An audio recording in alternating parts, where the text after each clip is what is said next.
Can fiction tell the truth? Plenty of novelists would say it can.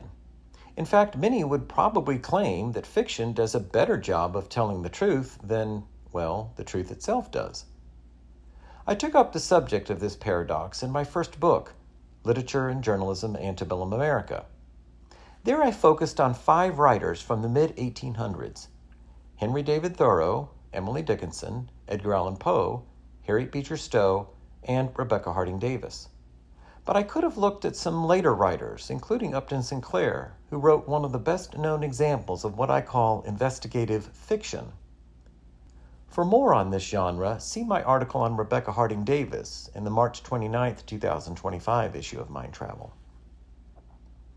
In 1904, America's food industry was a kind of Wild West. The Wild Midwest, we might say, when it came to meat processing, a major industry in Chicago. Meat packers brought in thousands of heads of livestock and turned the animals into food for the country and the world. The factories ran like a well-oiled machine. Railroads brought the live animals to the Union stockyards, where laborers went to work slaughtering them, dismembering the carcasses, packing the meat, and starting the process of distributing it to distant locations. If this machine was well-oiled, it was by no means carefully sanitized. More soiled and spoiled than oiled, in fact. The conditions in which the meat was processed and the condition and ingredients of this food would sicken most of us Americans today. Consider this description. There was never the least attention paid to what was cut up for sausage. There would come all the way back from Europe old sausage that had been rejected and that was moldy and white. It would be dosed with borax and glycerin and dumped into hoppers and made over again for home consumption. There would be meat that had tumbled out on the floor in the dirt and sawdust, where the workers had tramped and spit uncounted billions of consumption germs. There would be meat sorted in great piles in rooms, and the water from leaky roofs would drip over it, and thousands of rats would race about on it. It was too dark in these storage places to see well, but a man could run his hand over these piles of meat and sweep off handfuls of the dried dung of rats. These rats were nuisances, and the packers would put poisoned bread out for them. They would die, and then rats, bread, and meat would go into the hoppers together. This description, as you may have guessed by now, comes from Sinclair's novel The Jungle, which first appeared in a newspaper in serialized form in 1905. Although Sinclair was writing a novel, by definition a work of fiction, the many details of meatpacking, working conditions, and more came from extensive research he conducted in the packing plants and their environs in 1904. His account made an impact. How could it not?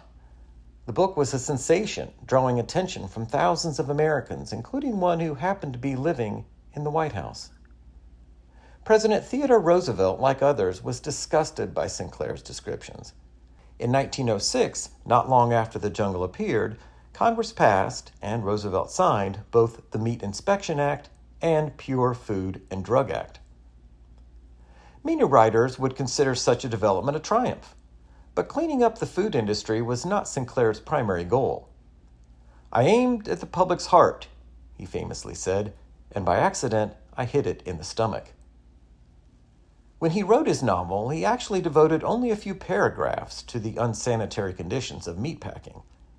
The vast majority of the novel deals with the atrocious working and living conditions of laborers working in the packing houses and living in the environs, as well as the pervasive political corruption of Chicago. After publishing his novel, Sinclair referred to himself as a muckraker, employing a term often used for traditional journalists such as Lincoln Steffens and Ida Tarbell, who had written exposés of politics and the oil industry. Unlike these authors, Sinclair was writing a novel. He invented a Lithuanian couple, Jurgis and Ona Rutkus, along with various family members, and inflicted them with disaster after disaster, typically tied to corruption, exploitation, or some other deplorable cause.